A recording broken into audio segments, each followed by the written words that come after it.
itry naman natin tong bagong bukas na Parisan, Bulaluhan, Sislingan. At meron din siyang bar and cafe.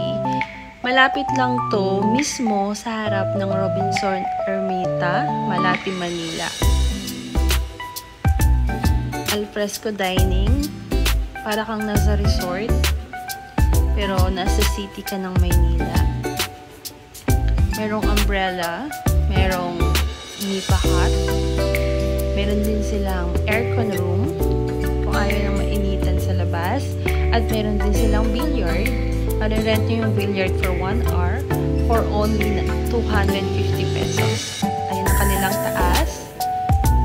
Ayan, billiard. Akit kami sa taas.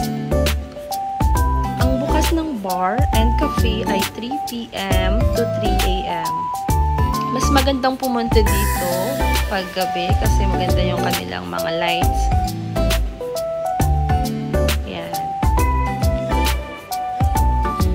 Pwede kayong uminom dito, pwede kayong magkape. Ayan ang kanilang mini bar dito sa taas. Yan.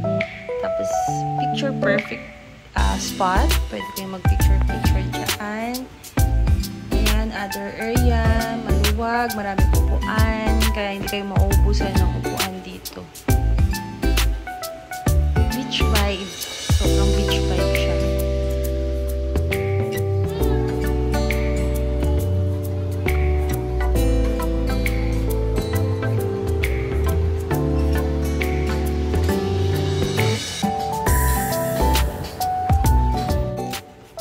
Hindi mo na rin kailangan mag-antay kasi sobrang bilis ng kanilang serving. At ang food nila, 10/10. Masarap.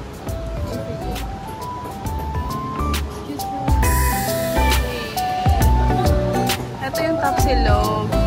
Ay, ito yung tapsilog, Rohan, no? Sa'yo. Tapsilog. Sa akin, Paris. Alam, may ano na pala to, rice? Ay. So, dalawang rice sa'yo, ate. Tsaka drinks na lang. Oo.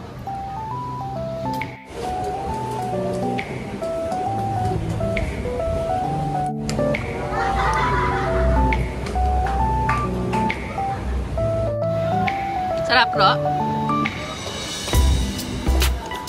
Sarap na.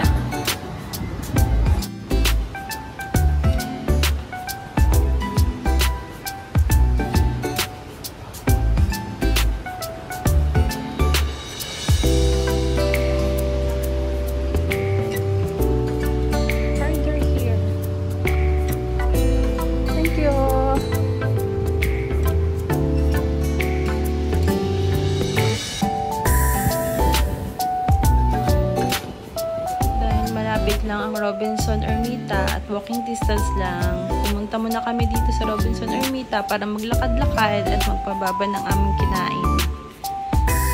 Walking distance lang siya. Siguro hindi kayo aabot ng 5 minutes na dito na kayo sa Robinson. Sa harap lang mismo ng Robinson Ermita ang Mrs. 19.